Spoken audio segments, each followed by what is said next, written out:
Hello StreetSnappers. Well, it's been a while since my last video, but I seem to have spent most of May travelling, and I've been doing workshops in Lisbon, in Venice, in London. And before we get into this one, I just wanted to mention a series of short, quick tips videos that I've started to produce. These are 60-second YouTube shorts, and each one is a quick street photography tip or a technique. So please keep your eyes open for these. I'd love to know what you think, and if you like them and if the feedback is good, I will produce lots more. Okay, so my previous video about street photography settings was produced over 2 years ago, and I thought it was time for an update with some new material, a few new thoughts and new ideas. Now, this is one of the things that I'm asked about more than anything else, and my response is incredibly simple. So in this video, I thought I'd share with you my typical camera settings for street photography.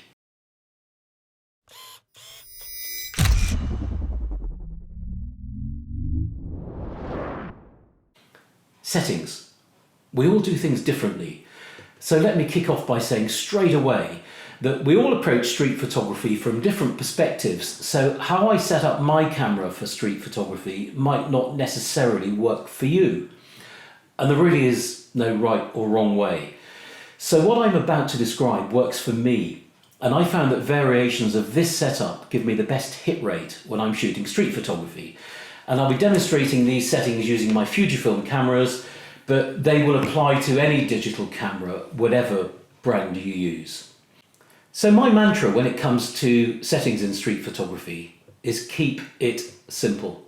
I need to be able to shoot quickly and instinctively, so that I can react instantly to anything that's happening around me.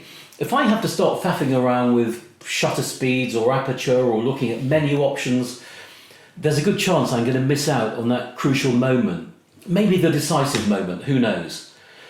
What I'm really saying here is that I want all my attention, 100% of it, to be focused on the scenes and the activity around me, not on what the camera's doing. That can just take care of itself. So to achieve this simplicity, I have what I call my walk around setting. And this is a way of preparing my camera, which means that all I have to do is hit the button to get the shot I need in 98% of situations. Okay, that's not always going to be perfect, and I can tweak the settings when I need to. So for example, to deal with changing lighting conditions, or to achieve a shallow depth of field, maybe for a portrait, or to get that perfect black silhouette, for example. But my aim is to keep it really simple. So let's dive in and see how I do it. My first consideration is the exposure mode, and I use aperture priority. And I use this pretty much 100% of the time, and that's because control of depth of field is really important to the way I shoot, and we'll come back to this later. So aperture priority. My next setting is ISO, which I set to auto. It's not quite as simple as that. When I set up my auto ISO, the first place I go to is the menu, not the ISO dial, the menu, and change some settings in there. And in most cameras, we can set some parameters in the menu. And for me, these parameters for auto ISO go something like this.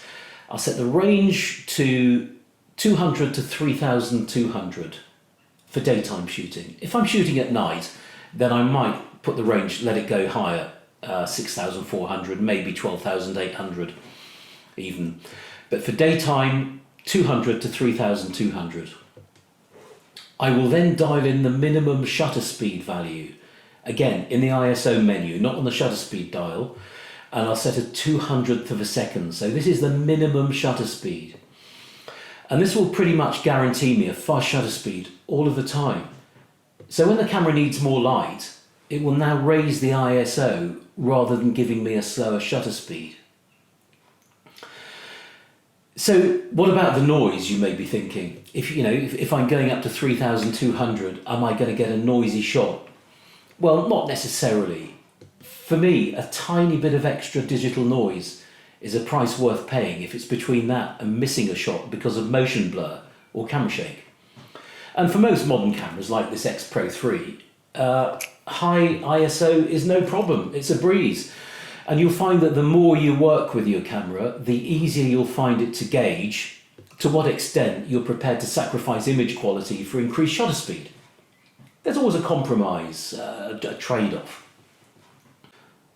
Now let's come back to shutter speed and why a fast shutter speed is important. A lot of the scenes we shoot have some movement that we want to freeze, or perhaps we're moving. And I can't risk losing a shot because of subject blur or camera shake. And that's why I set that minimum shutter speed of a 200th of a second in the ISO menu.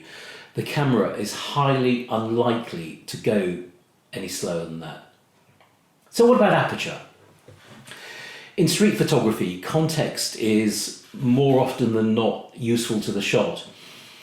And I could take a great shot of a person or a group of people with an extremely shallow depth of field. And yes, it might have a lovely aesthetic and a nice blurry background, but that wouldn't tell me much about what that person's doing, where they are, who they're with, what's going on around them, what's happening behind them. And all this context adds depth and meaning to an image. The context is important, and a small aperture will help me get that context. And then we have the notion of layers to consider.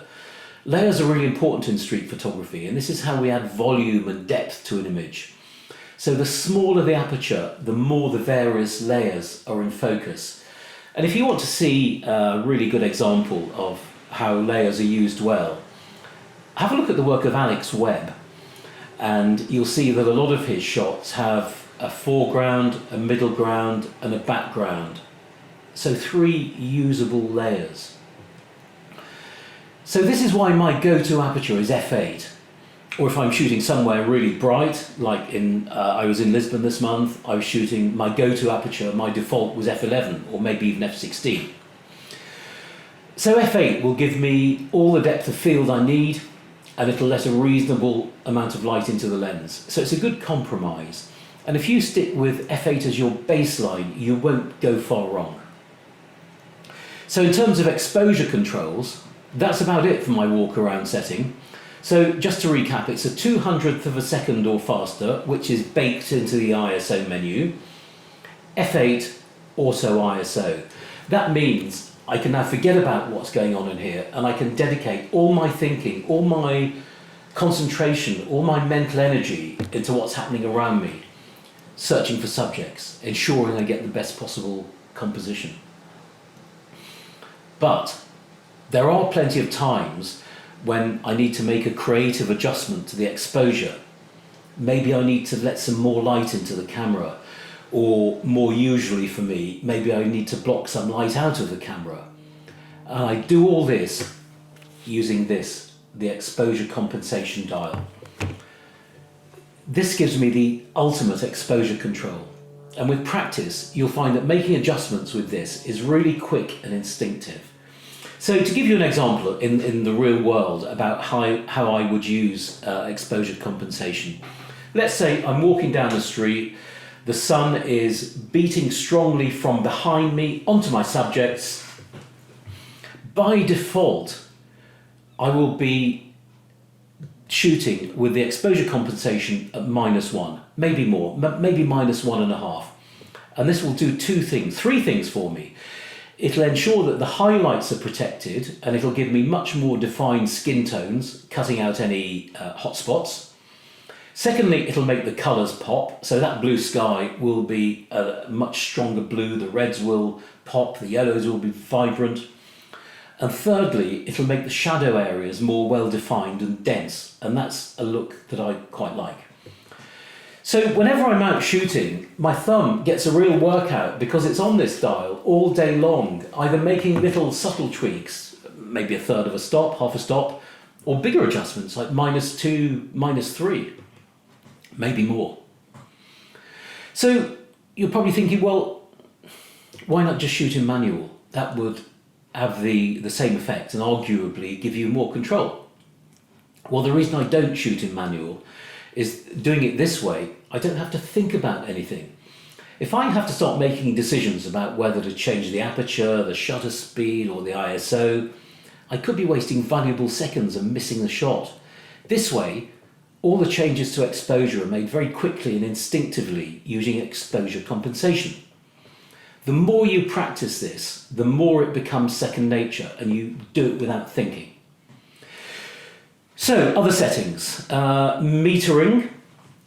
I always use the multi-setting on my Fujifilm cameras. Some systems call it evaluative or matrix, but it's called multi here.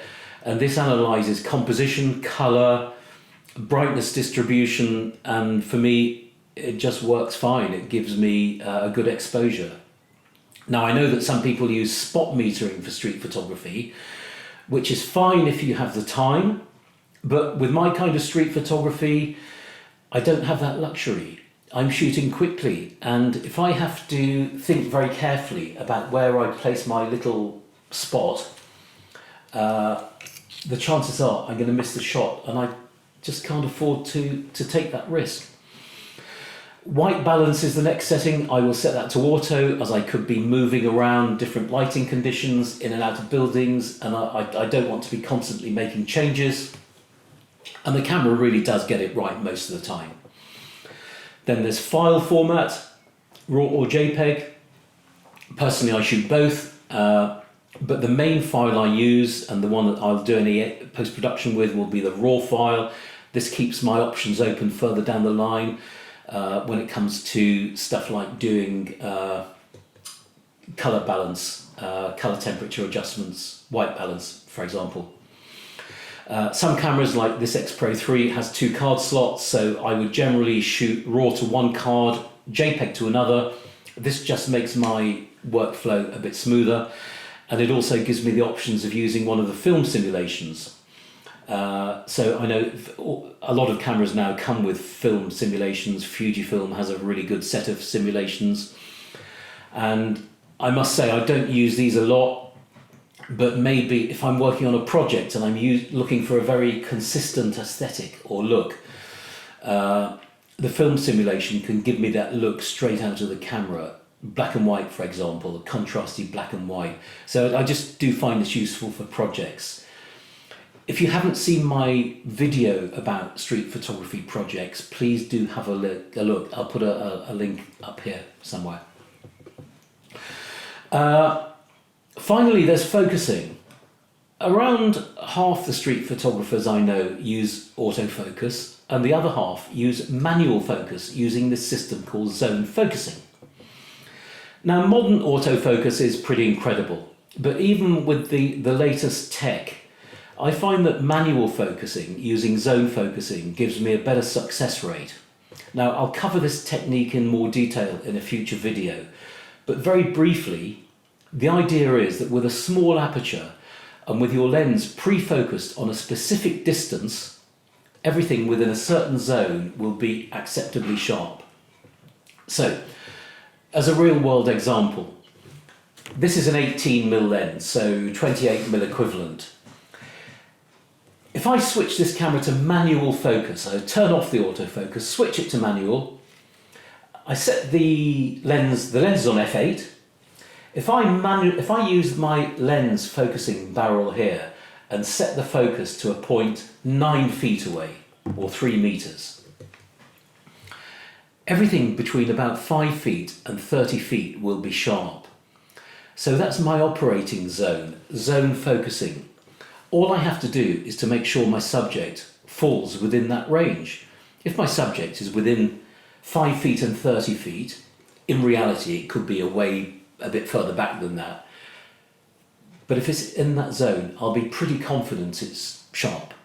Now, if the conditions are bright enough, I can stop the lens down more. And if I'm shooting at f11 or f16, my in-focus range just extends, and with this camera, if I'm shooting at f16, it would be something like 3 feet to infinity, 1 meter to infinity.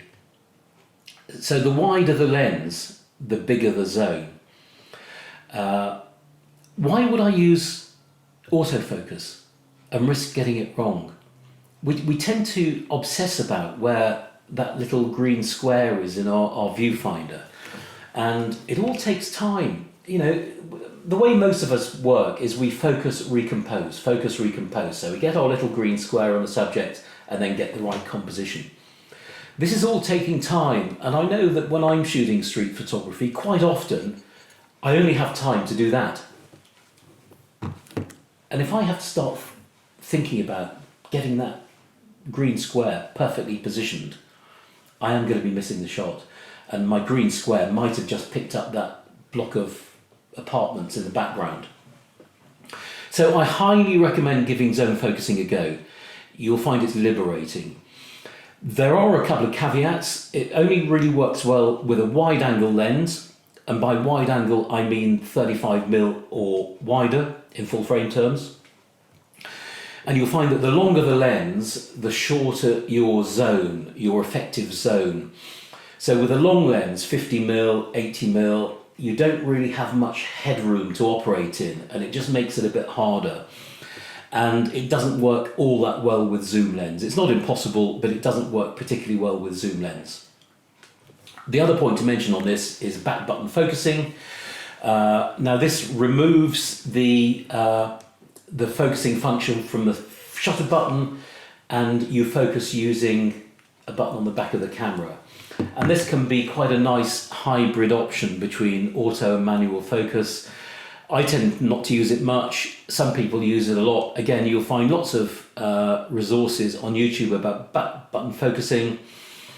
But I will, as I said, I will do a more detailed video about zone focusing in the future, and I will talk about back button focusing a bit more there. But in the meantime, there are lots of resources here on YouTube about zone focusing and back button focusing. If you need help calculating the depth of field ranges for your camera and your lens and that particular combination, there are loads of free apps that you can download for your phone, Android and Apple. And the two I tend to use are, there's one called True DOF, as in depth of field, and one called Set My Camera. They're both pretty good. So that's it. That's how I set up my camera for street photography. And as I said at the beginning, there is no right or wrong way. And it's not for me to preach to you how it must be done. What I've tried to explain is how I do it and how it's worked for me. But you must find the approach that works for you. Maybe there's something that you can take from my approach and incorporate it into yours. Maybe you can do the whole lot, but I'll leave that up to you. So that's it for today. I hope you found this video useful, and I'll try to answer any questions you've got if you pop them in the comments section below. If you enjoyed the video, please give it a like, and please do subscribe to the channel for lots more to come about street photography. If you're interested in a street photography workshop, I run workshops from beginner to advanced level around the UK and in Europe. So please have a look at the website, which is StreetSnappers.com. And finally, if you don't already receive it, I do publish a regular street photography newsletter, and you'll find a link to this on the StreetSnappers.com website. The podcast, in case you're wondering, is coming, and I will make it come as quickly as I can. So I hope you enjoyed this video. Thanks for tuning in, and I hope to see you next time. Bye for now.